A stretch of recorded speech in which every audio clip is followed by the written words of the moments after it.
Et lorsqu'enfin je le verrai, alors sans fin je dirai précieux nom de Jésus. Seigneur Jésus, Béni soit ton nom, Jésus, ô merveilleux don, suprême rançon, sois adoré pour toujours. Jésus, Béni soit ton nom, Seigneur Jésus, ô merveilleux don, Jésus, suprême rançon, sois adoré pour toujours. que le Seigneur vous bénisse. Amen. Inclinons nos têtes, prions encore. Père, nous te sommes reconnaissants pour ce que tu fais pour nous. Merci Père de gloire pour cette autre session que tu nous donnes. Merci pour ce que tu nous as donné à la première session en nous révélant que nous sommes des prisonniers.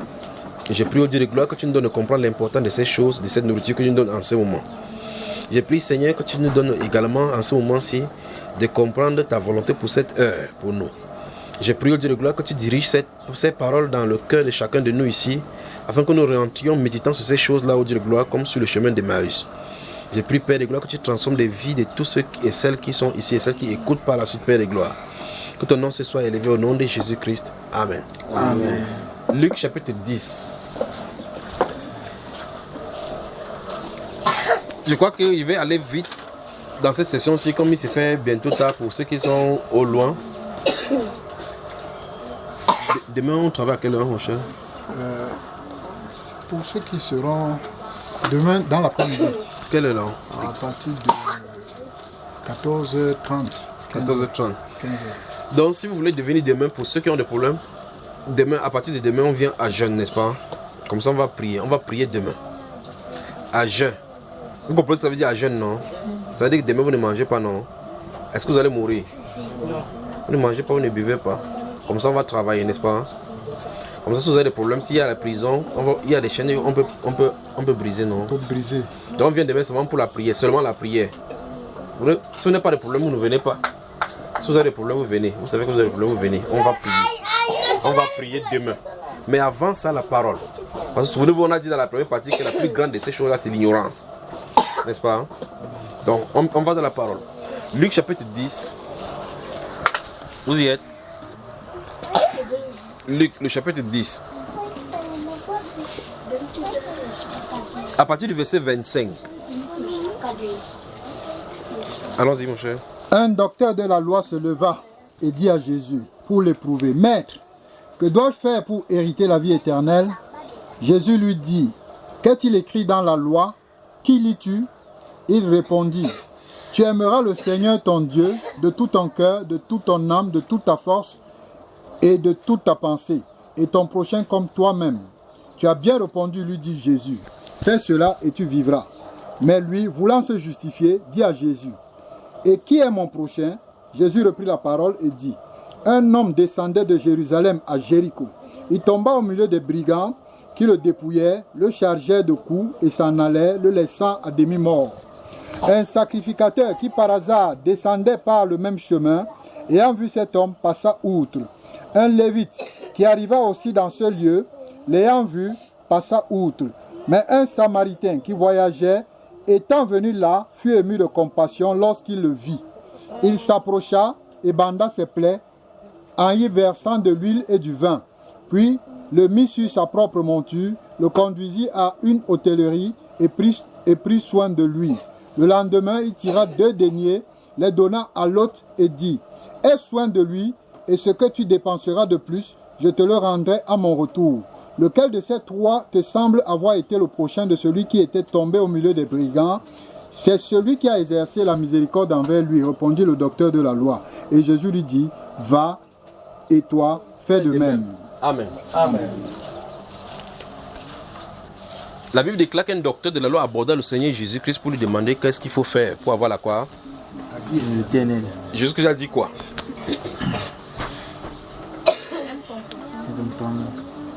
Que moi, le Seigneur, Ton Dieu, de tout ton cœur, de toute ton âme, de toute ta force et de toute ta pensée. Avant de dire ça, qu'est-ce qu'il a dit?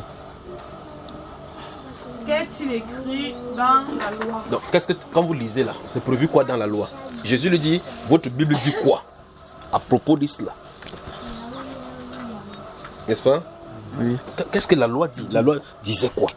Parce qu'il est écrit dans la Bible que quiconque vit par elle, si tu voulais vivre, il faut obéir à la parole, n'est-ce pas? Ici, Jésus dit, tu aimeras le Seigneur, Ton Dieu, oui, de ton cœur, oui, de toute ton âme, oui, de toute ta force oui. et de toute ton pensée. Combien de choses sont citées? 4. 4 choses. Nous allons parler donc du faux amour. Le faux amour. Dans la première partie, nous avons vu que nous sommes prisonniers, n'est-ce pas? Notez le livre de 1 Roi chapitre 11. 1 Roi chapitre 11. Les enfants ne bavardez plus. 1 Roi chapitre 11.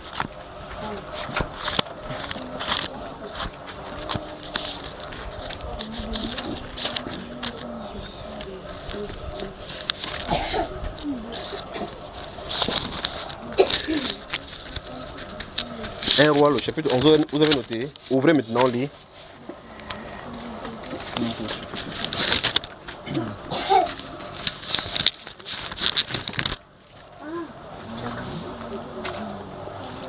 Un roi, chapitre 11. On va lire à partir du verset 1.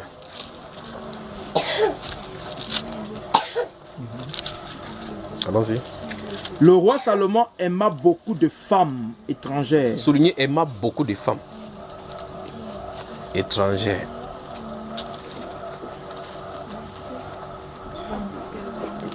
C'est le verset 1.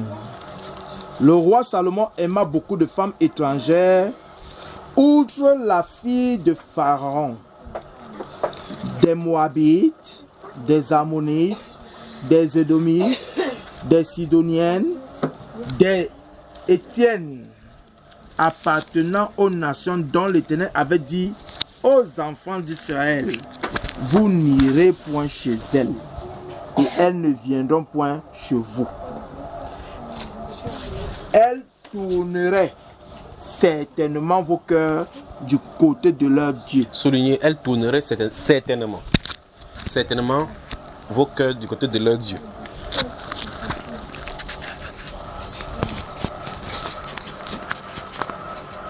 Continue mon frère.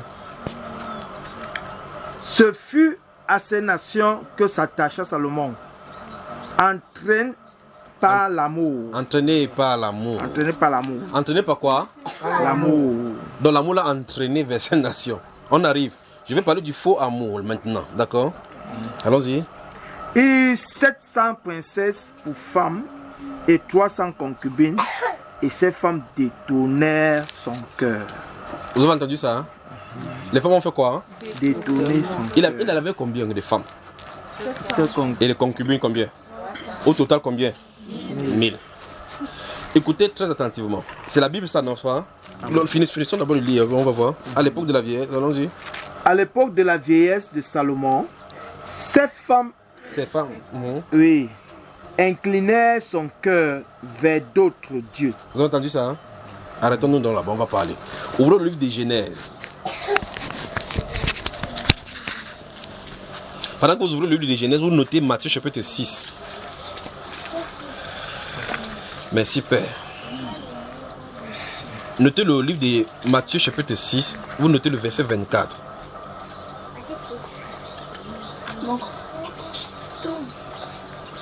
Assieds-toi là-bas. Toi, assieds-toi là-bas, à l'extrémité. Comme ça, vous n'allez pas bavarder. Assieds-toi, recule-toi de l'autre côté. Voilà. Assieds-toi de l'autre côté. Voilà, c'est bon. J'ai dit, notez Matthieu chapitre 6, le verset 24. Maintenant, Genèse chapitre 29. Regardez, il veut lire à partir du verset 15. Verset 15, 16 et 17. Et puis il va aller au verset 31. Genèse, nous sommes au chapitre 29.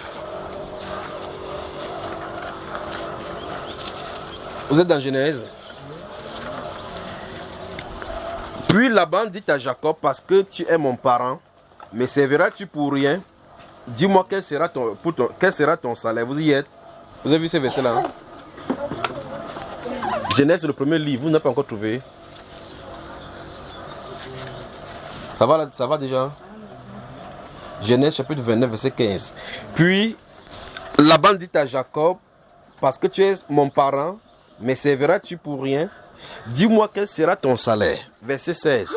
Or, Laban avait 2 filles. L'aînée s'appelait Léa et la cadette Rachel. Écoutez, verset 17.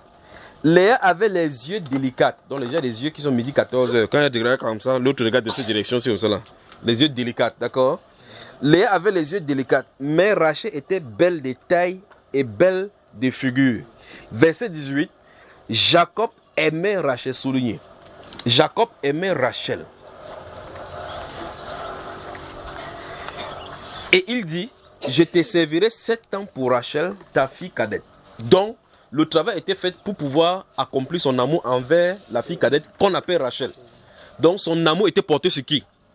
Rachel. Maintenant, allons au verset 31. Enfin, si vous connaissez l'histoire ici, il va aller vite parce qu'il ne veut pas durer pour garder pour longtemps. Parce que comme il s'est fait déjà presque tard là maintenant. Regardez. Jacob a fui son frère. Si vous lisez depuis chapitre 28, après à l'issue de bénédiction qu'il a usurpé de son frère Ésaü. Et voyant que son frère était en colère, sa maman lui a demandé d'aller à Paran chez son frère Laban. Il va arriver là-bas, il trouve que son oncle a 2 filles, Léa et Rachel. Léa, c'est la grande sœur. On dit ses yeux sont délicates. Elle te regarde comme ça, fait comme le ngengero. Et puis, Rachel était belle de tête, belle de figure. Mais son dévolu, son cœur avait sillonné pour Rachel. Dit la Bible ici. Maintenant, lorsqu'il va travailler pour 7 ans, la Bible déclare que 7 ans a été passé pour lui comme 7 jours. Et puis maintenant, il a dit, ok, maintenant mon temps est arrivé, donne-moi ma femme pour qu'il va vers elle. La nuit de la noce, donc, comme s'il y a l'obscurité, on a plutôt envoyé la fille, la grande sœur, Léa, dans la maison. Pourtant, lui, il aimait qui? Rachel. On a plutôt envoyé sous sa couverture la grande sœur. Elle est partie jouer le jeu. Le monsieur l'a connue. Subitement, le matin, il se lève, il se rend compte qu'on l'a trompé. On lui a plutôt donné la grande sœur, le petit sœur. Maintenant, comme on a vu dans la première partie sur le prisonnier, le monsieur là-bas dit que non, ce n'est pas la coutume chez nous. Donc chez nous, la coutume, on n'envoie pas la petite sœur en mariage avant la grande sœur. Vous avez vu comment la coutume peut faire, non? Mais pourtant, son amour est sur Rachel. Et quand il avait demandé Rachel pour travailler pour Rachel, la convenance était que dès qu'il finit son travail, c'est Rachel qui prend. Maintenant, la coutume n'était pas encore là. Mais quand il finit, maintenant, le soir, la coutume. Vous voyez cela, que la coutume chez nous ici, il faut que la grande sœur part d'abord en mariage. Parce que c'est les malédictions. Vous voyez, les coutumes commencent à créer un problème, n'est-ce pas? Maintenant, il était obligé de prendre 2 femmes.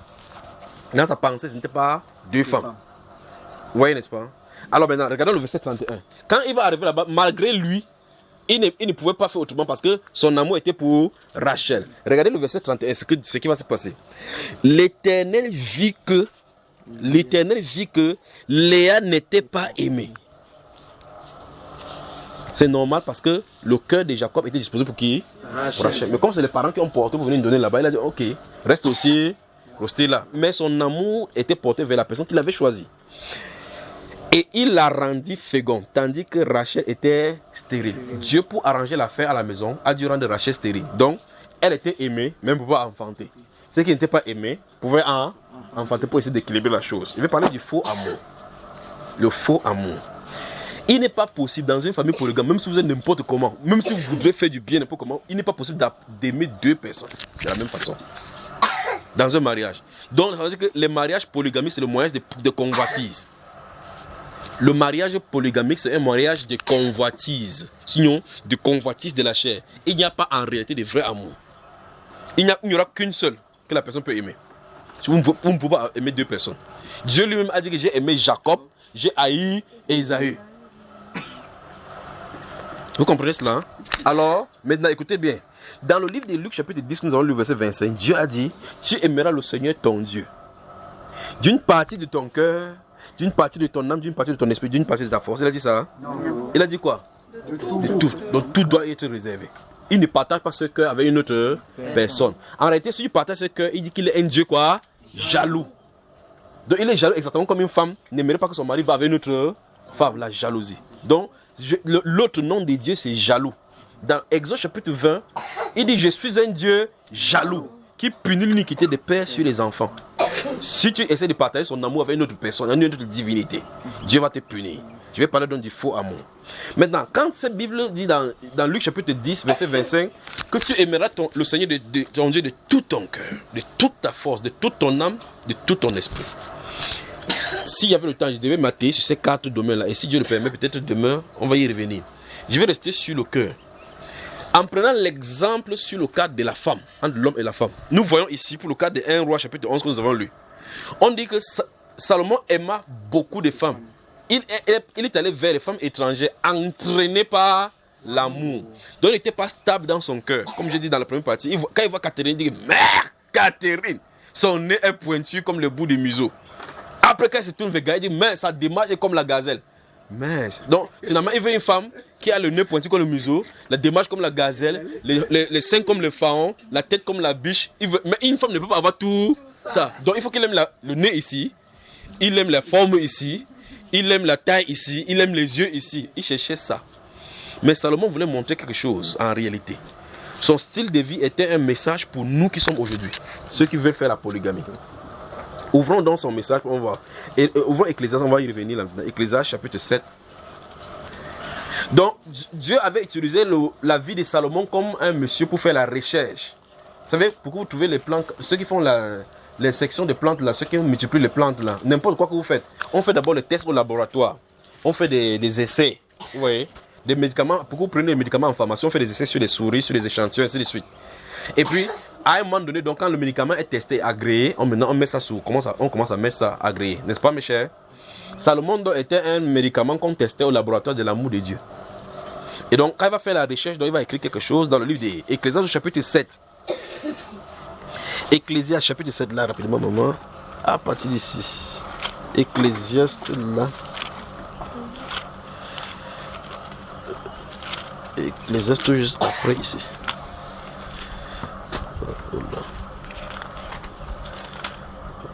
Voilà. Ecclésiaste. Là. Chapitre 7. Verset 25, 26, 27, 28. Allons-y. Jusqu'au 29. Ok, verset 25.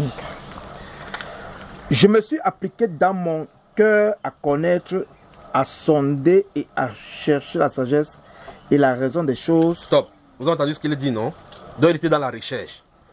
Mais la Bible déclare dans 1 Roi chapitre 11 que son cœur était entraîné par l'amour. Si vous lisez Ecclésiaste depuis le début, comme je vous ai dit, rentrez lire doucement, vous allez voir effectivement qu'il ne s'est pas livré, il ne s'est pas arrêté. Quand son cœur désire le vin, il s'est livré. Des jeunes femmes, il s'est livré. Des plantations, il s'est livré pour ça. Il veut sonder pour avoir finalement la qualité des choses. Qu'est-ce que le cœur humain peut avoir sur la terre qui puisse le satisfaire? Voilà ce qu'il cherchait. Ok, en réalité, je suis sur la terre. Qu'est-ce qu'il peut bien faire sur la terre qui va être vraiment bon pour moi? La construction, des belles maisons, des femmes, des voitures, tout. Il avait tout l'or. Il n'y a pas de roi riche comme lui, pas vrai? Maintenant, après, il dit qu'il s'est appliqué à chercher au travers de son cœur. Il sondait, il faisait des recherches.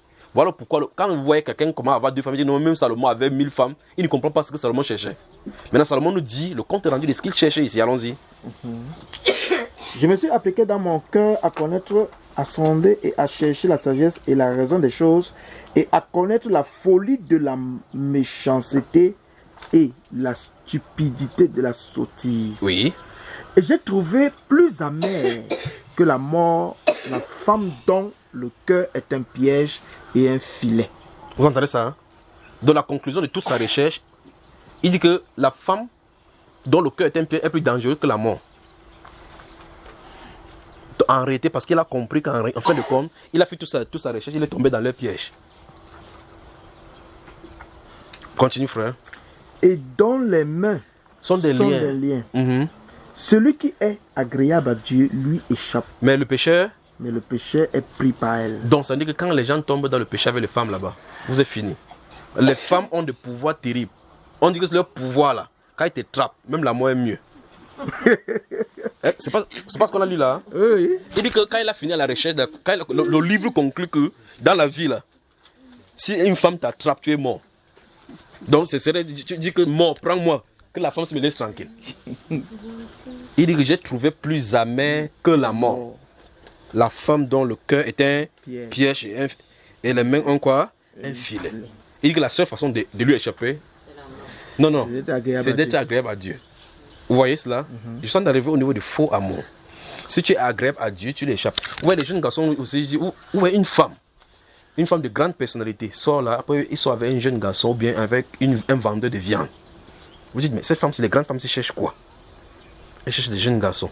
Elle passe comme ça, dit, le jeune garçon se dit, pour ces ventes au quartier, est-ce qu'ils fabriquent l'eau du en planche? Si c'est pas en planche, on va te brûler au feu, tu vas voir. Alors, vous voyez, il dit que son cœur est un piège et sa main un filet. Donc quand il t'attrape, comment? Un lien, le piège, filet, les mains. Donc elle t'attrape comme ça, le lien c'est pour faire quoi? Pour attacher. Tous ceux qui sont agréables à Dieu lui échappent. Mais le méchant est pris par elle. Donc quand tu vois quelqu'un dire, j'ai couché avec la femme d'autrui, il ne sait pas ce qu'il en veut. Il vient de dire clairement que la femme là l'a eu. Alors maintenant c'est Salomon, le sage, qui nous a dit cela. Maintenant, regardez bien sa propre vie. Donc il est allé jusqu'à expérimenter ce filet. C'est pour ça qu'il pouvait en parler. Parce que les gens qui font l'expérience dans le laboratoire, ils écrivent comme ça les résultats de leur recherche. Parce qu'ils ont fait ça par expérience. Vous comprenez, n'est-ce pas? Donc, ça veut dire que si quelqu'un vient encore tomber dans le piège des femmes, ça veut dire qu'ils n'ont pas compris ce que Salomon faisait. Si quelqu'un veut faire comme Salomon, si on a fait la recherche des scientifiques, on a trouvé le médicament, le mot de tête sur quoi? Le mot de tête, vous prenez le paracétamol. S'il y a le paracétamol qui a été donné, tu as le mot de tête, il faut que je cherche le médicament, le mot de tête. Tu cherches quoi? Le médicament a été déjà trouvé. Donc la personne qui voulait casser sa tête a cassé sa tête jusqu'à ce qu'elle l'a trouvé. Maintenant, nous allumons la lumière. Vous appuyez seulement sur l'interrupteur. Pac, pac. Si vous dites que non, dans mon village, quand on voit la lampe, on fait va éteindre l'autre là, comme ça on voit. Va là-bas sur l'ampoule, on dit éteins, tu passes ton temps, tu vas faire tes yeux vont tourner, tu vas tomber. Parce que la recherche scientifique a conclu qu'il faut appuyer sur on.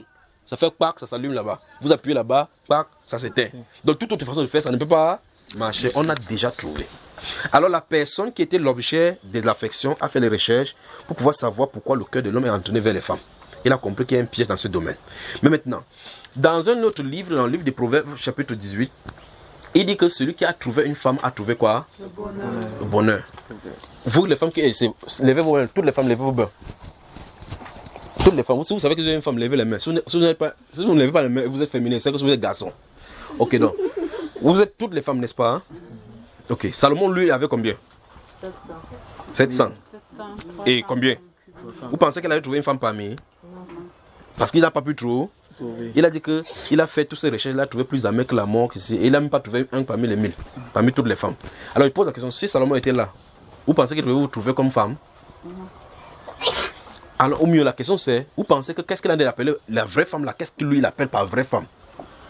C'est-à-dire que si Salomon, il était dans la vie, vous allez chercher la vraie femme, n'est-ce pas? C'est pour ça qu'il allait tomber sur les princiers. Et quand on parle de femmes, regardez les filles des présidents de la République. C'est la beauté, elles ont. L'argent, elles ont. Qualité, elles ont. Donc ça veut dire qu'elles ne souffrent pas, elles n'ont pas de défauts corporels. Pas vrai? C'est vrai. Mais ce n'est pas ça la femme. Dites que ma chère, tu es prêt pour te marier? Il dit oui. Tu sais quoi? Il sait faire le mongo chobi. Donc faire le mongo chobi te qualifie à être femme de ménage. C'est ça? Il sait faire le ndolé. Il sait faire ici. Donc ce n'est pas préparé qu'elle est là. La femme qui te qualifie pour être femme de mariage. Parce que si c'est ça, tous les princiers là avaient des ménagères qui s'occupaient de tout cela. Elle n'a pas besoin de préparer. Mais Salomon dit jusque là qu'il n'a pas trouvé cette femme là.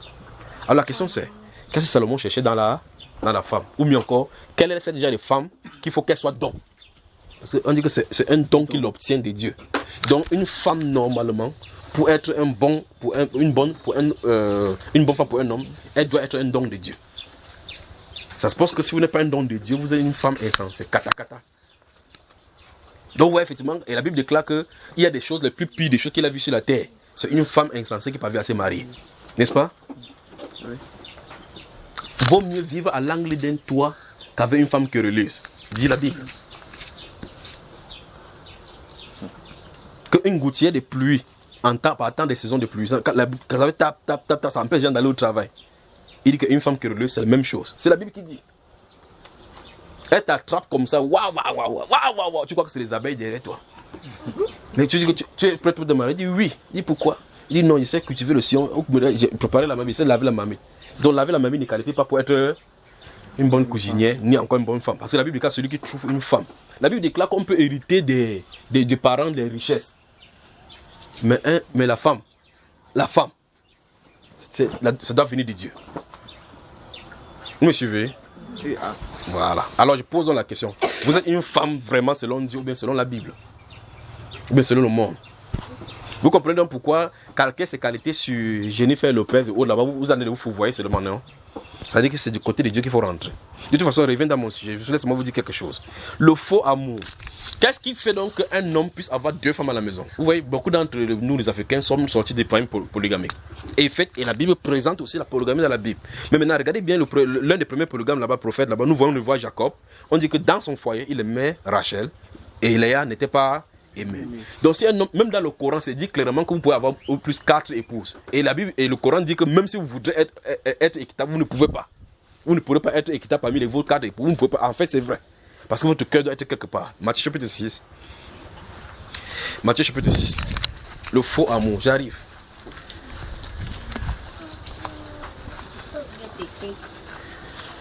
Nul ne peut servir 2 maîtres. Nul ne peut servir 2 maîtres, oui. Car où il haïra l'un et aimera l'autre. Oui. Ou il s'attachera à l'un et méprisera l'autre. Qui a prononcé ces paroles? Qui a prononcé ces paroles de sa bouche? N'est-ce pas lui qui nous a créés? Voilà, si lui, il dit que nul ne peut servir 2 maîtres, ou il aimera l'un et haïra l'autre, ou bien il s'attachera à l'un et délaissera. S'il a dit ça, c'est que c'est ça qui est. Donc si vous entendez quelqu'un dire que non, toutes mes femmes, je les aime de la même façon, c'est un menteur. Donc quand si un homme vient dans ton lit et dit que chérie, c'est toi que j'aime, tu es le dernier de mes soucis, tu es la première de mes soucis, si quelqu'un te touche, il a touché mon propre cœur. Quand l'autre va venir la chambre, il va dire quoi? La même chose, non? Donc c'est un menteur. En tout cas, nous étions jeunes. Vous les jeunes qui êtes ici, les hommes là, vous savez comment vous draguez les femmes, non? Quand tu écris une lettre, tu parles quelque chose, tu dis que c'est elle qui est la dernière.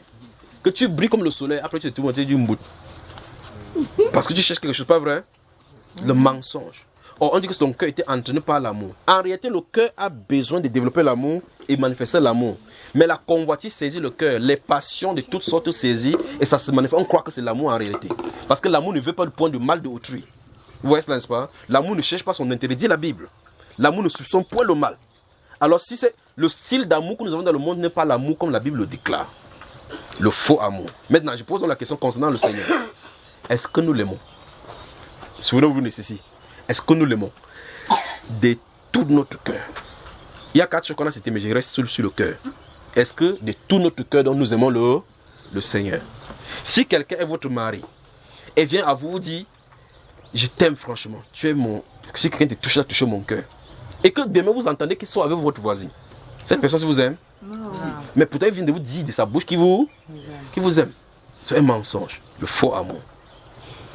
Et si la prochaine fois il vient vous dire je t'aime ma chérie, pourtant tu sais effectivement qu'on l'a découvert là-bas, vous lui direz quoi? Qu'il ment. C'est un menteur. Même s'il est sérieux, il fait comme le pape maintenant, il est calme, c'est quand même un menteur. Parce que Jésus a dit nul ne peut servir 2 maîtres à la fois. Notez Jacques chapitre 4 et 1 Pierre chapitre 5. Jacques chapitre 4. Notez. On va lire lorsque le Seigneur va nous dire que nous lisons quelque chose là. Notez Jacques chapitre 4 et 1 Pierre chapitre 5. Notez aussi 1 Jean. Notez 1 Jean chapitre 2, le verset 14 et 15. 1 Jean chapitre 2, verset 14 et 15. Vous avez noté? Maintenant, il demande que vous notez Jacques chapitre 4, verset... Laisse-moi dire le chapitre 4, n'est-ce pas? Ouvrez le verset 8 du chapitre 4, donc. Jacques. Attends d'abord que les gens puissent ouvrir. Je veux que vous ayez ça dans votre Bible, vous lisez ce qui est écrit. Alors, si Dieu dit donc, dans ce Matthieu chapitre 6, verset 24, que nul ne peut servir, gardez-vous bien ici, nul ne peut servir 2 maîtres à la fois. Ça veut dire que le cœur est fait pour aimer une seule personne à la fois. Ça veut dire que le cœur est constitué pour aimer une seule personne à la fois. Et même vos enfants, vous ne pouvez pas les aimer tous de la même façon. C'est pas possible. Vous comprenez, n'est-ce pas? C'est Dieu qui a la maîtrise de ces choses-ci.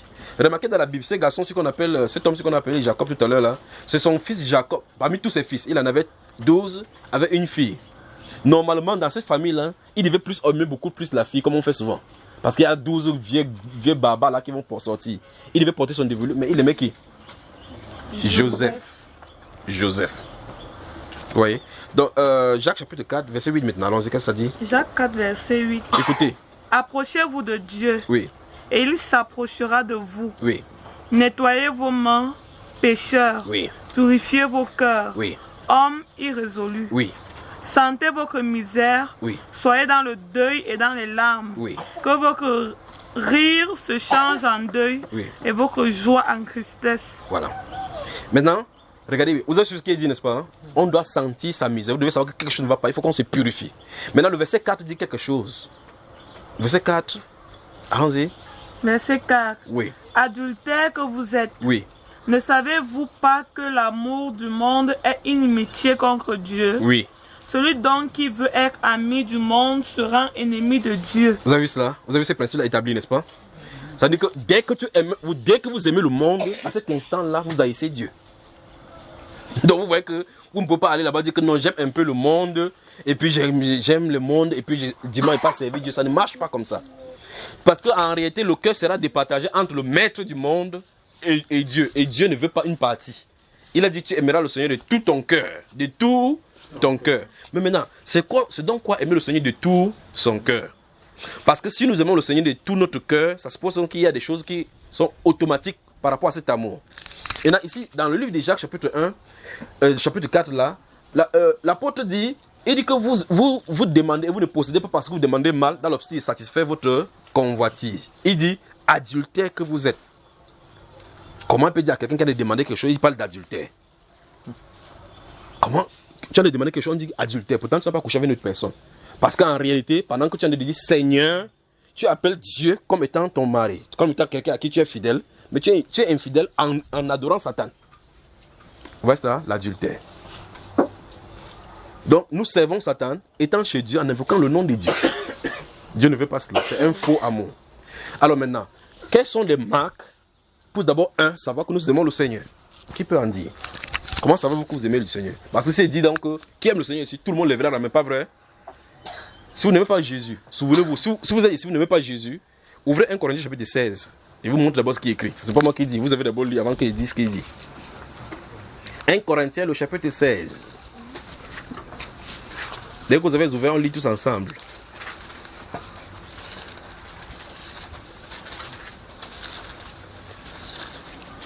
L'amour. Ah, je t'aime quand on est jeune. Je t'aime, fille, je t'aime. Oh, Madeleine, je t'aime. Oh, Gaël, je t'aime. Je dis je t'aime, c'est mensonge. Si, vous jugez les jeunes filles là, si un garçon vient dire que je t'aime, tu as dit ça à combien de personnes? Vous comprenez? Vous pointez le doigt, tu dis que menteur. Que la Bible dit que tu ne peux pas aimer plusieurs personnes. Tel là m'a déçu, c'est pour ça que je t'aime maintenant. Donc avant tu l'aimais, oui. Maintenant tu m'aimes. Et quand ça n'a pas allé, tu vas aimer une autre personne, oui. Un menteur. D'accord? Dans 1 Corinthiens chapitre 16, le verset 22, qu'est-ce que ça dit? 1, 2, 3, tous ensemble. Si quelqu'un n'aime pas le Seigneur, qu'il soit anathème. Donc si vous n'aimez pas Jésus, vous êtes comment?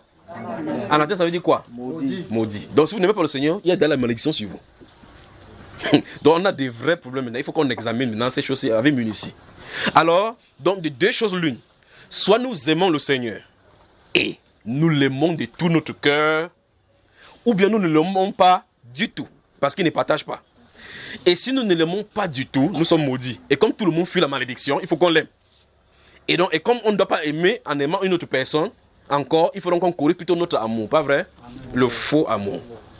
Il faut qu'on présente normalement comment on doit aimer le Seigneur. Comment le cœur doit aimer le Seigneur et quelles sont les conditions pour l'aimer véritablement. D'accord?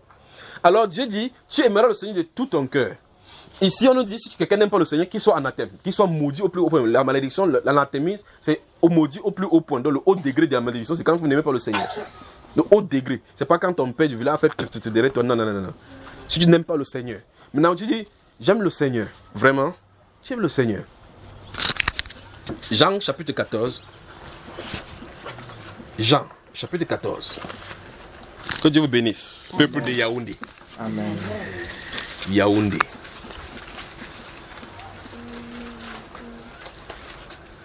Ça me surprend l'église de cette époque-ci, ça me surprend.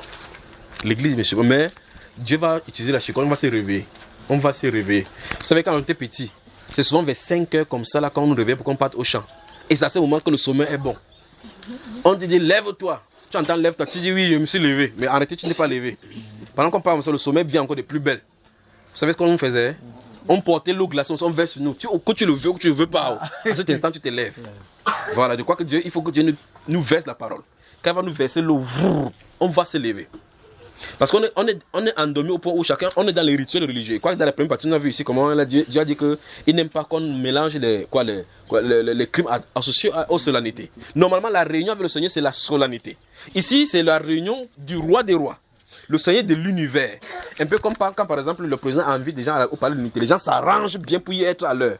Tout le monde s'arrange. On décrit même la tenue avec laquelle on doit aller. Homme, femme, tenue d'apparat, ceci. Si vous venez à la guérite, vous ne respectez pas les conditions, vous n'entrez pas. Et tout le monde fait tout pour être allé parce que le président nous a invités. Mais quand c'est chez Dieu, qui dérange. Alors qu'on parle quelqu'un zappe comme ça, dit Toto est allé en Israël. Et Novelas. J'ai oublié de tout aujourd'hui. Ça, c'est là. Parce que c'est Dieu. Parce que Dieu, lui, ne tarde pas, on ne le voit même pas, il dérange. N'est-ce pas, frère? Après, quand les sorciers nous attrapent la nuit, on se dit, Seigneur, lève ton combat, mes ennemis. Tu as dit que tu vas me protéger. Attendons, on va voir maintenant. J'ai dit quel livre déjà? Jean chapitre 14. Prenons le verset 20 en descendant. Qui va lire? En ce jour-là, oui. Vous connaîtrez que je suis en mon Père, que vous êtes en moi et que je suis en vous. Oui. Celui qui a mes commandements. Écoutez bien, c'est Jésus qui parle. C'est lui qui a mes commandements. Oui. Et qui les garde. Oui. C'est celui qui m'aime. Stop. Donc, d'après Jésus, comment savoir ce qu'on aime? Quelles sont les conditions? Il y a deux conditions, n'est-ce pas? Là-dedans. Comment? Première condition.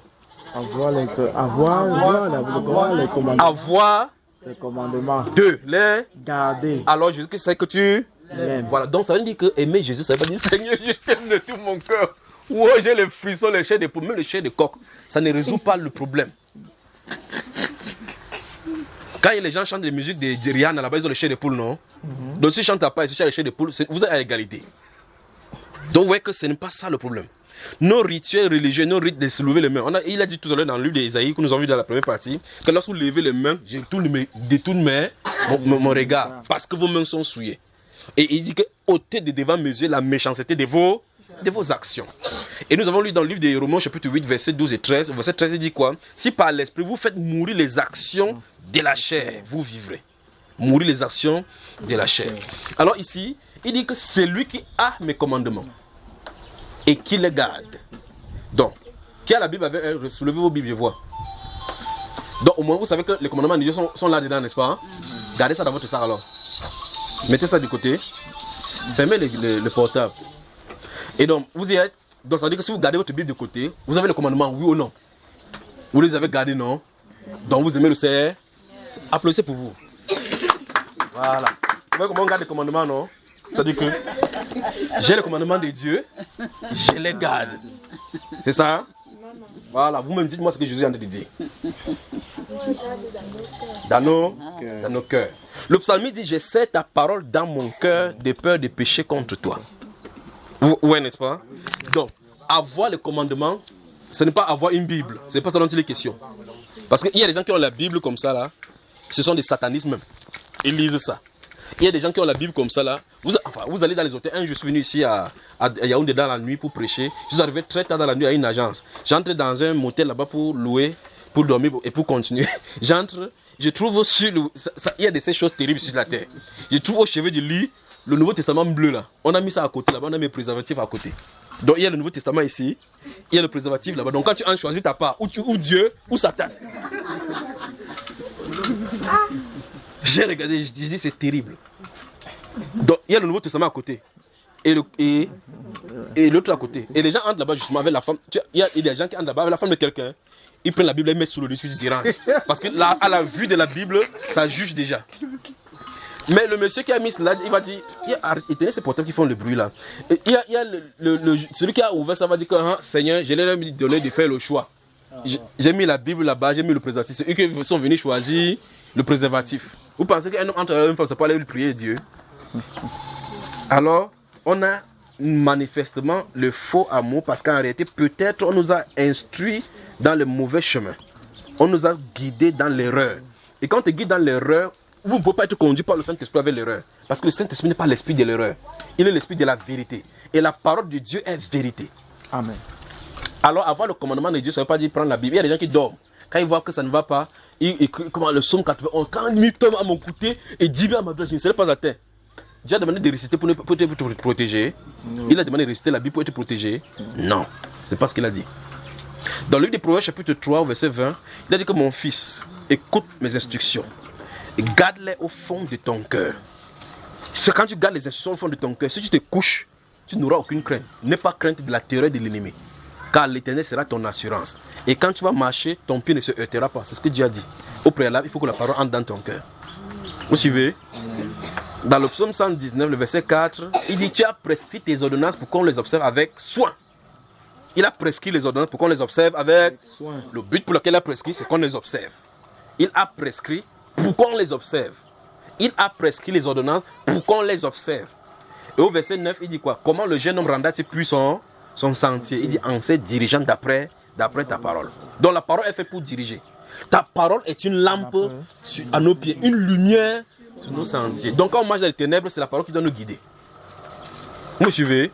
Donc si vous allez chez les prêtres, on écrit les psaumes, qui dit que lis d'abord le psaume, si tu récites 2 fois Notre Père, c'est un sorcier qui vous initie comme ça. Dieu n'est pas un manipulateur, quelqu'un qu'on peut manipuler, que si tu fais comme ça ici, tu fais comme ça ici, tu laisses ici. Vous ne pouvez pas vouloir servir Dieu en gardant le péché, ça ne peut pas marcher. Parce qu'il est saint. Le premier caractère de Dieu, c'est qu'il est saint. Quand il dit Notre Père qui est, c'est que ton nom soit sanctifié. Donc quand on dit tu prononces le nom du Seigneur Jésus, tu prononces son nom, fuis le péché d'abord. D'abord, parce qu'il est saint. Vous dites que vous allez vivre dans le péché. Et puis venez dire que Seigneur, garde-moi toute cette nuit. Tu finis voir Novelas. Tu vois, après tu quittes Novelas, tu pars à Hollywood. Tu vois les films nigérians qu'on fait les zombies. Le cauchemar vient la nuit. Ah, Jésus! Jésus, quand tu laissais sa Bible, tu partais lire pour les Satan. Comment Satan ne va pas venir t'attaquer? Et puis quand c'est fort, tu appelles Jésus. Vous avez vu quelqu'un, quand on fait l'accident, quelqu'un a appelé Satan? Non. Même le marabout dit: hey, Jesus! Parce que le nom de Satan ne sauve pas. C'est le nom de Jésus qui protège. Quand quelqu'un est en danger, il dit: mon Dieu! Le Dieu qui appelle, c'est qui? Mais après, tu te dis que Jésus, que tu vas aller, il faut le camp disant, c'est l'église là-bas. Alors, chacun en danger, c'est effectivement intérieur qu'il faut invoquer Dieu. Mais la Bible déclare que comment donc invoqueront-ils celui en qui ils n'ont pas cru? Vous voyez? Il faut être à même d'être. Tout à l'heure, dans la première partie, nous avons chanté ces cantiques-là. Comptons sur lui. Que s'il y a n'importe quelle difficulté, je m'appuie sur le Seigneur, je compte sur lui. Pour aller faire face. J'ai dit, vous êtes sûr que vous allez amener Jésus face à face à une difficulté pour qu'il te délivre? Puisqu'il faut d'abord avoir une relation avec lui, savoir comment l'invoquer, et avoir eu des esprits avec lui, pour que plus tard, si tu l'appelles, tu es sûr qu'il va venir. Si un esprit fonce vraiment sur toi, tu vois un esprit chez toi, est-ce que tu peux te tenir là-bas qu'au nom de Jésus, il te demande de sortir? Si tu n'as pas pissé sur toi directement. Parce qu'on ne l'aime pas. Donc, prononcer le nom du Seigneur, c'est une chose. L'aimer, c'est une autre chose. Mais Jésus veut restaurer son nom au milieu de son peuple. Amen. Comme il veut restaurer son nom au milieu de son peuple, il faut que nous arrangions. Alors le Seigneur dit dans ce livre de Jean, chapitre 14, il dit que c'est lui qui a mes commandements. Il n'a pas dit tout le monde même. Lui-même, il a dit dans Proverbe chapitre 8, si vous lisez le verset 17, la Bible déclare, il dit: j'aime ceux qui m'aiment et ceux qui me cherchent me trouvent. Vous aimez le Seigneur? Oui, que je l'aime. Vous prouvez. Parce qu'on a vu tout à l'heure que si quelqu'un vous dit que en tant que votre femme ou bien votre mari que je t'aime et que vous le voyez avec une autre personne, c'est la preuve qu'il ne t'aime pas. Eh bien, vous dites: Seigneur, je t'aime. Il voit dans le monde. Il dit ici effectivement que nul ne peut servir 2 maîtres à la fois. Te voilà dans le monde, tu te livres dans le monde. Voici la festivité qui ont commencé à faire fin de temps, vous appelez fin d'année. Ce sera grave avec les péchés. Mais quelqu'un là-bas à l'intérieur, vous allez voir demain, après à l'église, Seigneur, d'autres encore plus, les graves, les musiciens, ils chantent, wow, elle loue Dieu, mais elle est dans le péché. Et Dieu dit: fuyez l'iniquité, fuyez le péché, fuyez la fornication. Il dit: fuyez. Tu ne fuis pas, tu cours plutôt là-bas. Après, on te drague. Un garçon dit que SM, je t'aime. Tu es comme Jennifer, ton sourire comme pour Brad Pitt. Tu dis merci, c'est gentil. C'est gentil, il t'amène où? À la mort. À la mort. Après, on t'invite, viens prendre un pot avec moi. Un pot. Tu t'assois. Et tu sais où ça en est de t'entraîner. Après, tu dis que j'ai péché. Seigneur, j'ai glissé. Tu n'es pas glissé. Tu as plongé.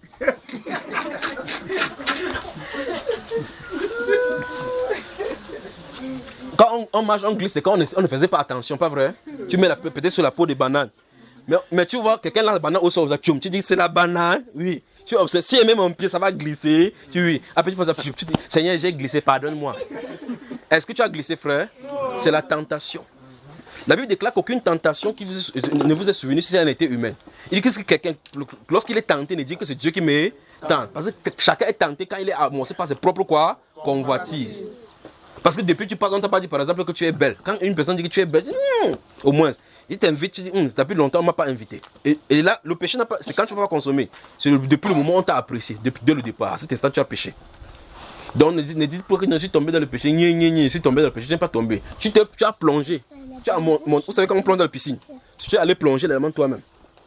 Alors, si vous aimez le Seigneur, il dit, quiconque invoque le nom du Seigneur, qui s'éloigne de l'iniquité. Il s'éloigne. Dans 2 Timothée 2, verset 22, il dit, fuis les passions de la jeunesse. Quand on dit fuis, si le truc, s'il y a un feu qui tombe ici, boum. D'autres vont se plonger là-bas, faire les roulades avant d'arriver à Jean-Bécard. Pas vrai? Mais quand on dit fuis, quand Dieu dit fuis, tu dis que je vais résister, je vais porter le pied et puis il porte le cabas sur toi. Qui a porté? Qui a porté? Donc tu peux toujours enlever. Tu peux dire que je suis tombé dans le péché, malheureusement l'enfant est entré. Ouais, une jeune fille avec 4 enfants différents, de 4 pères différents. Il sait comment? Il m'avait trompé, il avait dit qu'il devait m'épouser. Et le deuxième a fait quoi? Il a dit la même chose. Et le troisième? Il croyait qu'elle était sérieux. Le quatrième, même chose. Il dit, Dieu pardonne-moi. Pas de problème. Après quand l'enfant m'avait dit qu'il remet ta tête comme ton père. Il t'avait demandé qui voulait naître. Alléluia. Voilà. Donc il faut qu'on se repente. Je suis là pour vous dire, il faut que nos cœurs soient corrigés devant le Seigneur. D'accord? Donc si vous attendez à dire que je prophétise sur toi que tu vas avoir une voiture, tu peux aller cogner quelqu'un comme ça si ton cœur n'est même pas droit. Donc mieux on te stabilise le cœur. Alors, souvenez-vous de ceci, Jésus dit, celui qui a mes commandements. Avoir le commandement de Dieu ne consiste pas à avoir la Bible chez soi. Parce que si c'est avoir le commandement, celui qui vend la bibliothèque devrait avoir tous les commandements. Quand il va il y a toutes les versions bibliques derrière lui. Mais souvent il est là, il a lu tous les romans du monde. Vous comprenez cela? Il dit et qu'il les garde. Il n'a pas dit de les conserver. D'accord? Garde ici c'est vivre selon ses commandements. D'accord? Il dit c'est celui qui m'aime. Donc la preuve, vous voulez savoir si vous aimez le Seigneur, vérifiez si votre vie est en règle avec la parole. Amen. Luc chapitre 6. Luc, le chapitre 6, notez le verset 46, 47, 48 et 49. Luc, le chapitre 6. Notez aussi Jacques chapitre 1, verset 22 à 24. Luc chapitre 6.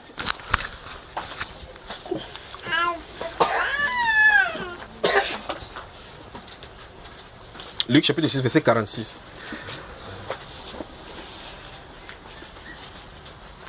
Il dit pourquoi Jésus notre Seigneur pose la question. Vous êtes dans Luc chapitre 6, verset 46. Il dit pourquoi m'appelez-vous Seigneur, Seigneur et ne faites-vous pas ce que j'ai dit. Jésus pose la question. Pourquoi vous pouvez me dire Seigneur Jésus, Seigneur Jésus, et quand il dit quelque chose, vous ne le faites pas. Vous remarquez que quand vous êtes parent d'enfant, quand vous dites à l'enfant ne fais pas telle chose, et l'enfant ne fait pas, vous dites que l'enfant s'y est obéissant. Vous l'appréciez. Maintenant, quand Dieu, vous dites que notre Seigneur est notre Père, quand lui dit ne faites pas telle chose, nous faisons autre chose. Et on dit que non, quand Dieu va venir, il va nous protéger. Si votre enfant vous fait ça, vous allez faire la même chose. Si vous dites à l'enfant que n'entre pas ici avant 19 ans, l'enfant vient à 23 dit que papa, ouvre-moi la porte. Tu te lèves, tu vas aller ouvrir la porte. Après il dit que papa, lave-moi ma chaussure. Papa, il t'informe qu'il va aller tel jour, il rentre tel jour. Hein. Vous allez faire ça, votre enfant fait ça à la maison, vous allez dire quoi? Il dit votre propre enfant, si vous faites ça, vous allez faire comment? Vous allez mettre vos oreilles comme ça. Vous allez regarder comme Les enfants Android de 17 ans, ça a commencé quand, pas vrai? Mais c'est ce que nous faisons avec le Seigneur. La Bible déclare, il dit pourquoi m'appelez-vous Seigneur, Seigneur et ne faites-vous pas ce que j'ai dit. Maintenant, dans la première partie, j'ai cité, ce que Dieu veut, c'est votre sanctification. C'est que vous abstenez de l'impudicité. Ça suppose que la pornographie dans les portables, si vous avez cela, vous chantez le nom de Jésus n'importe comment, il vous faut la délivrance. Amen. Vous comprenez cela? Amen. Vous gardez, il dit que ce que Dieu veut, c'est votre sanctification. C'est que chacun de vous sache posséder son corps dans la sainteté et l'honnêteté, sans vous livrer à une convoitise passionnée comme font les païens qui ne connaissent pas Dieu. Ils voient la pornographie, vous voyez la pornographie. Vous vous dites que non, je veux voir les touches. Je veux voir les touches. Donc c'est la pornographie qui vous entraîne maintenant. Où est l'impurité, n'est-ce pas? Vous êtes avec moi, vous ne voulez plus qu'il parle. Nous sommes avec toi. Nous sommes ensemble. Je vais parler. Alors, donc, ce sont les preuves que nous ne demandons pas le Seigneur. Parce que Jésus dit ici, dans ce Luc chapitre 6, verset 46, pourquoi m'appelez-vous Seigneur? Ça, il veut dire, si vous ne voulez pas faire ce que j'ai dit, ne m'appelez plus Seigneur. Ça veut dire que vous n'avez pas le droit d'invoquer son nom. Vous me comprenez, n'est-ce pas? Alors, lorsque je suis du côté de Dieu, comme le prophète Daniel le fit, il servait Dieu avec intégrité. Et le jour où il était dans des problèmes, Dieu a envoyé son ange venir le délivrer de la gueule de lion. Amen. Parce qu'il était intègre de façon perpétuelle et assidu avec le Seigneur. Mais maintenant, nous maintenant qui vivons et que nous chantons, j'ai la joie, oh dans mon cœur, Jésus est ma source de joie. Alors que dans la source de joie, là, peut-être c'est un petit ami qui te donne l'argent pour que tu vis bien. D'autres chantent comme ça, ils sortent pour aller à l'église comme ça, ils sortent chez la maison d'un homme qui ils sont les deuxièmes bureaux. Ils viennent s'asseoir comme ça. On peut dire Amen, j'arrache. Tu arraches quoi? C'est la sorcellerie. Vous me suivez? Oui. Il faut qu'on change, c'est ça. Il faut qu'on change ce style de vie. Je viens de parler des faux amours. Du faux amour. Du faux amour. Donc, on dit qu'on aime le Seigneur, alors qu'en réalité, on ne l'aime pas. Parce que souvenez-vous, il ne veut pas 98%. Que non, j'aime quand même mon niveau. Il n'a pas dit que aimer le Seigneur de tout votre niveau. Non, non, non, non, non. Il a dit de tout votre... Si ton cœur a cette forme, ça doit avoir la forme de Dieu. Il faut que le vide qui est là-bas soit comblé par Dieu. Si vous avez le désir du monde en vous, la soif du monde, à cet instant, vous avez rejeté Dieu, même si vous chantez son nom. Le faux amour, ça ne marche pas avec lui comme ça. Vous comprenez? Pourquoi m'appelez-vous Seigneur, Seigneur? Et donc, au verset 47 de ce Luc chapitre 6, il va commencer à dire, donc je vais vous montrer quel est l'homme qui vient à moi. Il vient à moi, c'est-à-dire qu'après avoir écouté son langage, écouter son message, et les met en pratique. Il dit, en mettant la parole en pratique, je suis en train de vous montrer le secret simple du royaume. Pour être protégé, ce n'est pas de dire, j'envoie le sang devant moi, j'envoie le sang derrière moi, ça va sécher. J'envoie le sang à gauche, je me couvre, je me plonge dans le sang. Tu vas te noyer là-bas. Dieu a montré la parole de Dieu est vivante et efficace. Plus tranchant qu'aucune épée à double tranchant. Pénétrant jusqu'à séparer âme et esprit, jointu et moelle. C'est ce que la Bible déclare. Donc c'est la parole de Dieu qui est vivante. On n'a pas demandé que tu peux boire le sang. Tu bois le sang. C'est entre la main dans le sang. Dieu n'a pas envoyé les gens à être les zombies. Vous avez compris mes chers? Voilà. Alors, il dit ici que je vais vous montrer quel est cet homme qui vient à moi. Écoute la parole. Donc après avoir écouté comme ça là, et les met en pratique. Jésus dit, quand il met en pratique, il est semblable à un homme qui, regardez cette maison-ci, voulant bâtir sa maison, a creusé, et creusé, a mis la fondation dans le roc, sur le roc, d'accord? Et que quand il fait comme ça là, les vagues ont déferlé sur cette maison, frappé sur ça, et la maison a résisté. Donc ça veut dire que si votre vie est basée sur la parole, c'est ce que Christ a dit, même si n'importe quelle tribulation vient, vous allez tenir. Amen. Mais il dit en deuxième lieu, il dit que je vais vous montrer donc en contrario quel est cet homme qui vient à moi, écoute ma parole et ne la met pas en pratique. Vous avez vu ça, non? Ne la met pas en pratique. Il est semblable à un homme qui a creusé sa maison sur du sable. Il dit quand la ruine est venue, le vague a frappé, la maison est tombée, c'est à la ruine. Donc ça dit que c'est mieux que cet homme-ci ne vient pas écouter. Il faut qu'on fasse un choix aujourd'hui. Soit vous servez Satan littéralement. Et normalement, la ligne doit être tracée. La ligne doit être tracée. Si vous voulez servir Satan, servez-le très bien, il va vous récompenser avec l'enfer. Servez-le très bien. N'allez pas dire que non, je sors seulement avec l'homme le truc, je suis fidèle à un seul garçon. Non, non, non, sors avec tout. Parce qu'avec un là, ça va aller en enfer. Quelqu'un va aller là-bas parce qu'il a tellement joui de la vie, tu vas sûrement venir. Vous savez, un jour, quand j'étais en Consamba, il y avait un garçon qui venait en cellule. Quand il est entré, l'un des bandits qui était là-bas dit, petit, tu as volé quoi? Il a dit, j'ai volé un poulet, j'avais faim. Le bandit là, gifle, bam, bam. Il pleure, il dit, mon ami, je suis ici parce qu'il a volé le million. Tu voles le poulet, tu saoules le métier de qui comme ça? Bam, bam. Donc, ils sont dans la même cellule. Celui-là a volé des millions pour être là-bas. Lui, là, lui volé le poulet. Vous voyez, là, il se trouve, n'est-ce pas? Donc, ça veut dire que si vous voulez pécher, ne péchez pas un peu. Péchez bien, soyez le haut gradé de péché. Si vous voulez servir par contre le Seigneur, que la ligne entre vous et le monde soit bien tracée. Amen. Qu'un mur soit entre vous et le monde. N'allez pas de ce côté pour se compromettre. Si vous faites ça, ça ne vaut pas la peine. Vous êtes du côté de Satan. Parce que Jésus a dit, nous avons lu dans Luc Matthieu chapitre 6, on ne peut pas servir 2 maîtres à la fois. C'est Jésus qui a dit cela. Vous haïrez loin et servirez l'autre. Vous allez haïr l'un. Et haïr l'un ne veut pas dire que j'étais haïr. Non. Il a dit que enfin, qui t'en lit ce livre de Luc là? Donc là on a lu Luc chapitre 6 verset 4, non? Verset 46. Pourquoi m'appelez-vous Seigneur, Seigneur, ne faites-vous pas ce que j'ai dit? Mais dans Jean chapitre 14 il dit que voici celui qui a mes commandements et qui les garde, c'est celui qui m'aime. D'accord? Si quelqu'un, ça continue en disant que si quelqu'un n'aime pas, ne m'aime pas, il ne garde pas mes commandements. Donc pour ne pas aimer Jésus, c'est simple. Vous n'avez pas besoin de dire Seigneur je ne t'aime pas, parce que personne ne peut oser dire ça.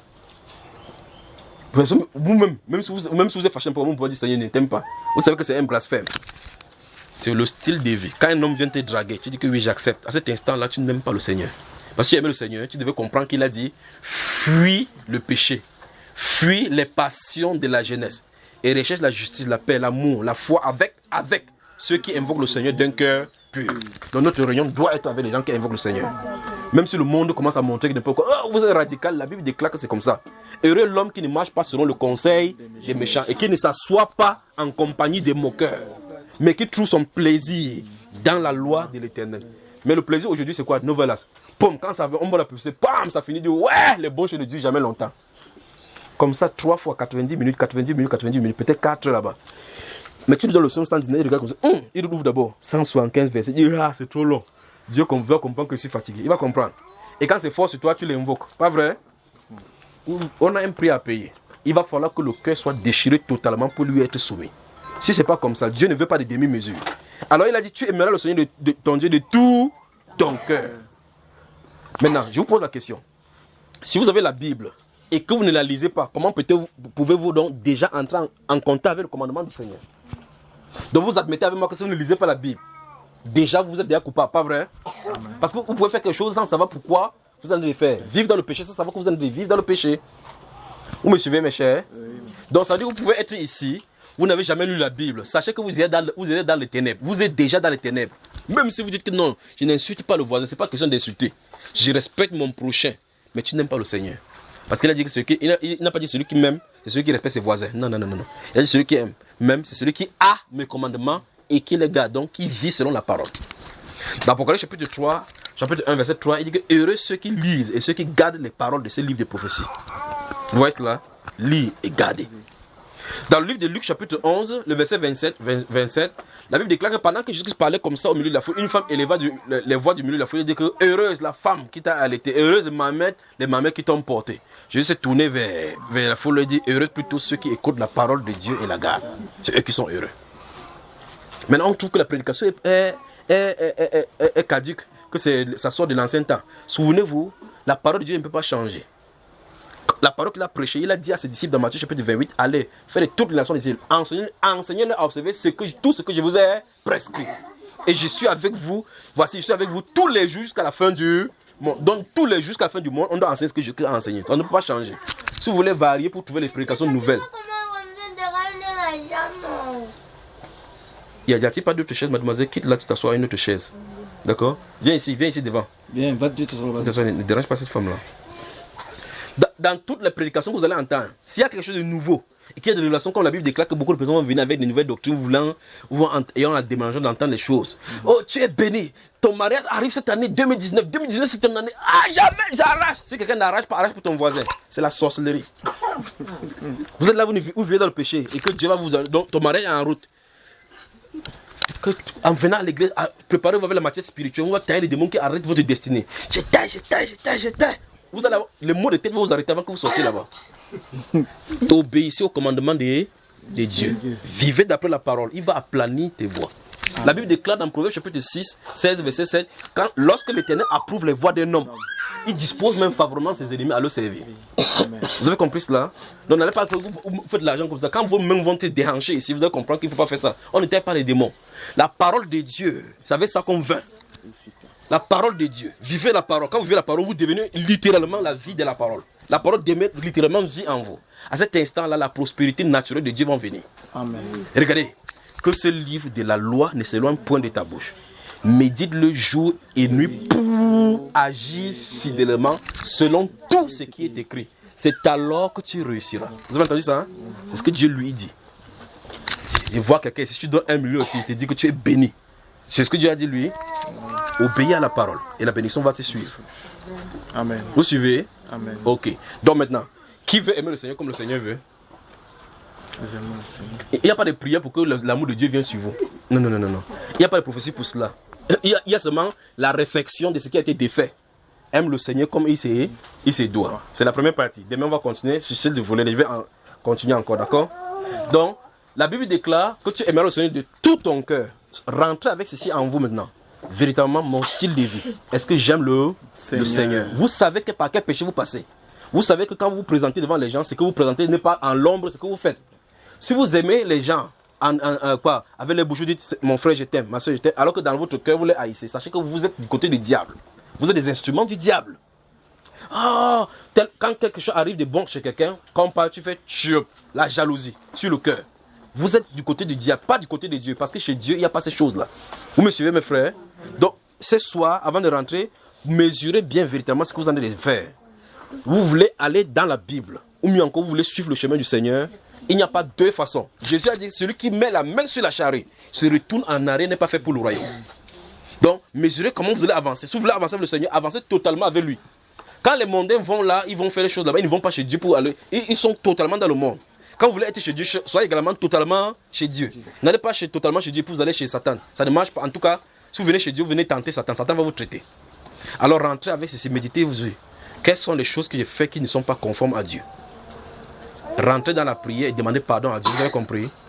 Toutes les mauvaises voies, les vaines manières de vivre que vous avez héritées des pères, des choses, des traditions, toutes ces choses-là, demandez pardon à Dieu. Qu'il restaure votre cœur pour que vous obéissiez à ses voies comme il a destiné. Si ce n'est pas comme ça, tout ce que vous faites là, c'est zéro. Parce que ne croyez pas que vous allez dire, que Jésus va dire que non.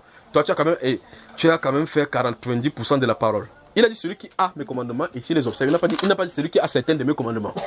Il a dit celui qui a mes commandements. Mes commandements. Vous dites lesquels? Sa parole. Vous me suivez? L'homme ne vivra pas de pain seulement, mais de toute parole qui sort de la bouche de Dieu. Si ça sort de sa bouche, vous devez vivre selon elle. Toute écriture est inspirée de Dieu, utile pour enseigner, corriger. Vous voyez cela, n'est-ce pas? Enseigner, corriger, exhorter. Alors, ça veut dire que l'écriture qui sort là-bas, ça doit nous enseigner, ça doit nous corriger. Corriger, ça veut dire que si nous allons dans le mauvais côté, ça nous corrige pour que nous marchions bien. Si nous sommes en train d'avancer dans la voie de Dieu, ça nous encourage à continuer. Vous me suivez, frères et sœurs? Amen. Ne vous fâchez pas, ils sont obligés de vous dire comme ça. Nous avons besoin de la repentance. Si il vient de vous dire que non, la prophétie là, 2019, Dieu va nous bénir, Dieu va nous bénir. Toute bénédiction que vous pouvez avoir, le monde l'a déjà eu, pas vrai? Ça les a servi à quelque chose? Nous avons un plus important, la vie éternelle. Il faut qu'on travaille. We have to reshape our destiny. Nous devons former pour être sûr que si Christ vient demain, nous allons dire avec l'apôtre Paul que j'ai combattu le bon combat. N'attendez pas qu'on écrit ça sur votre truc du deuil. On écrit là-bas que j'ai combattu le bon combat alors que ce n'est pas toi. N'attendez pas, ne dites jamais cela. Ne faites pas cela. Ne croyez pas que quand vous allez faire comme ça un jour de deuil, on va faire une tente comme ça, on va te mettre ton corps là-bas. On va mettre des bénédictions sur ça, bénédictions sur ton corps. Ça ne change rien. Tu deviens un macaque, on peut te brûler, manger. On ne fait plus. Ton vrai toi est quitté. Et tu vas rendre compte à Dieu dans cet état-là. Alors, c'est lorsqu'on vit maintenant qu'il faut se repentir. Arrangez vos vies pour que vos vies soient en exemple. Vous voulez savoir, vous voulez traverser une vallée et qu'il y a un pont là-bas. Vous testez si le pont peut vous faire traverser. On ne peut pas seulement voir un tige qui est mis sur un pont, vous commencez à vous aventurer. Et si ça se casse, alors mesurez bien le prix. Vous voulez foncer avec le Seigneur jusqu'à sachez que c'est un chemin rocailleux, un chemin de la croix. Il dit quiconque ne porte pas sa croix et ne me suit pas, il ne peut pas être mes disciples. Il dit que je suis chrétien. Quel chrétien? Moi. Comment tu es devenu chrétien? Mon père était catéchèse. Il y a un verset comme ça dans la Bible. Non. Il y a un verset qui dit que si ton père catéchèse, tu es chrétien. Hein? Non. Point quelqu'un, tu dis il te faut la délivrance. Il te faut la délivrance. Voilà. Que tu es chrétien, comment? Il dit non, moi, nous sommes nés dans une famille catholique. Pose la question à quelqu'un que la famille catholique se trouve dans la Bible. La famille catholique se trouve dans la Bible. Vous me suivez? Il dit pose la question à ton poids. Il dit est-ce qu'il y a une famille catholique dans la Bible? Est-ce qu'il y a une famille catholique dans la Bible? Que nous sommes tous catholiques chez nous. Nous sommes tous catholiques chez nous. Non, moi, je ne suis pas catholique. Nous sommes les protestants. Pose quelqu'un. Il y a les protestants dans la Bible. Est-ce qu'il y a les protestants dans la Bible? Non, je ne suis pas protestant. Je suis de réveiller. Dis toi-même, réveille-toi. Vous voyez le problème, n'est-ce pas? Donc, on parle de la discipline du Seigneur Jésus. Quelqu'un dit que moi, je suis. Jésus dit que si quelqu'un ne porte pas sa croix, vous allez admettre les difficultés qu'il va vous imposer pour suivre dans cette voie-là. C'est que vous n'êtes pas ses disciples. Il dit que non, je suis disciple parce que mon père était un serviteur de Dieu. Tout à l'heure, nous avons vu ici que les fils de Samuel était un homme irréprochable devant Israël. Mais ses fils ne le suivaient pas, non? Non, ne dites pas que quand vous êtes fils de prophète, ça veut dire que quand ton père va entrer au Seigneur, il va dire que le Seigneur, c'était quand même mon fils. Là-bas, il n'y a pas de négociation. Là-bas, il n'y a pas de négociation. Donc, si le catholique vous a tordu la tête, que non, Marie va aller dire à Jésus que je laisse passer mes enfants qui pleuraient trop, que c'est l'enfant de Jésus, le cœur de Jésus qui est étouffé. Vous allez mourir étouffé comme ça là. Là-bas, en haut, il n'y a pas de négociation. La Bible déclare chacun de nous rendra compte à Dieu pour lui-même. Donc, quand vous êtes mature, n'allez pas dire que non, c'est ma mère qui m'avait trompé. Elle avait dit chez nous que je suis catholique. Nous sommes tous catholiques. Vous allez mourir catholique. Quand tu peux coucher dehors, tu viens dire à ta mère que tu as couché avec les hommes. Donc, faites un bon choix. Servez Jésus. Mais avant cela, mesurez le prix comme il a dit. Mesurez le prix comme il a dit. Testez. Si vous sentez que vous pouvez avancer, avancez avec lui. Et avancez avec lui sans réserve. Mais si vous ne pouvez pas, vous savez qu'on ne peut pas passer par le pont là-bas. Rentrez tranquille chez vous. Mais allez là-bas, ne restez pas tranquille seulement un petit bas gradé chez Satan. Péchez bien. Bonne soirée. Merci. Que le Seigneur te bénisse.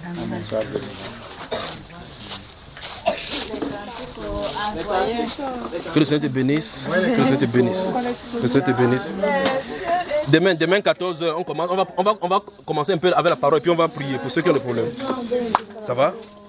Que le Seigneur te bénisse. Demain 14h, d'accord? On va prier. Vous venez à jeûne. D'accord? Oui. Tu connais à jeûne, non? Je suis la mère de Valérie. Je sais. J'ai un petit message à passer à tout le monde. Oui. Asseyez, il veut dire asseyez-vous, on va prendre un rafraîchissement. Ça, c'est le petit frère de Valérie. Le rafraîchissement est là. Mais je voulais dire que tout à l'heure, j'ai dit à 15h. J'ai dit que demain, nous nous retrouvons ici à 15h. Non, je change. On doit être ici à partir de 13h. Ok, 13h. 13h. Ceux qui veulent vraiment suivre le Seigneur de la bonne façon. 13h. Et tout le monde vient à jeûne. Donc, ça veut dire depuis le matin jusqu'au soir, vous ne mangez pas. On va venir ici, on va manger si Dieu le permet, d'accord? Que Dieu vous bénisse, que Dieu vous bénisse, que Dieu vous bénisse. N'ayez pas peur de moi, je suis votre frère, d'accord?